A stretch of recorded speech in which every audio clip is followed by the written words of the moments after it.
Great. So this whole thing really started here last year Yeah. for Fringe. So like, what's it like being back at Comic Con? Well, last year we came down here and we weren't even on the air yet. So it was cool to be at Comic-Con, but I think the general feeling was like, who are these guys? And why are they taking up one of the hallways for an hour?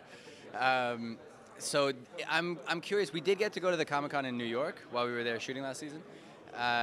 So by that time the show had been on the air and you sort of got a gauge for the sort of fan response to the show. So I'm curious to see what the panel discussion is going to be this time. Because I think they'd all agree with me. That's where the fun of this thing is for us. Because you really get out. It's a rare thing for us as actors to get to sit in front of people who actually really, intensely care about the show and have them bounce their ideas and questions off us. That's fun. That's cool.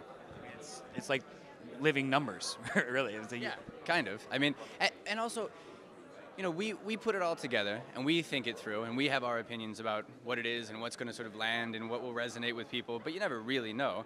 And then this is a real forum for us to get that feedback.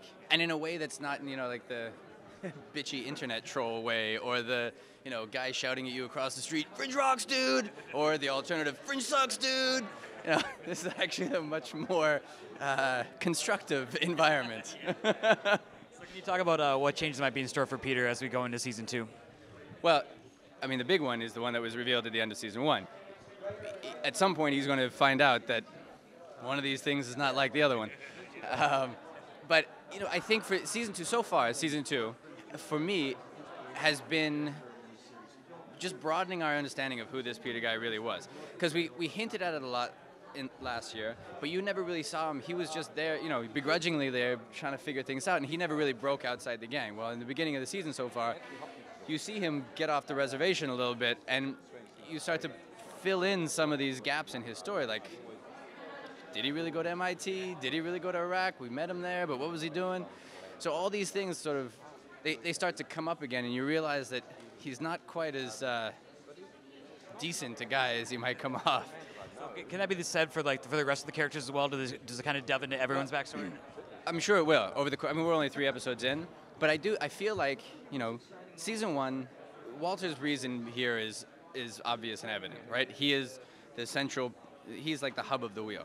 And then, you bring in our kick-ass cop, and our kick-ass cop, then we start to realize, like, wait, it's just not by accident that we have this kick-ass cop here. This kick-ass cop has very specific reasons for being a part of this world.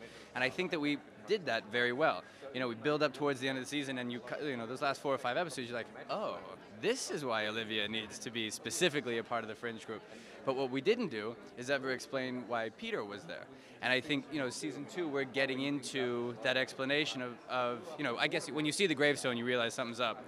But we're getting into, like, what it is that why his life is important and why he has to be a part of this group as well. Thank you so much, Josh. You have to be so vague when you're talking about my show. But anyway.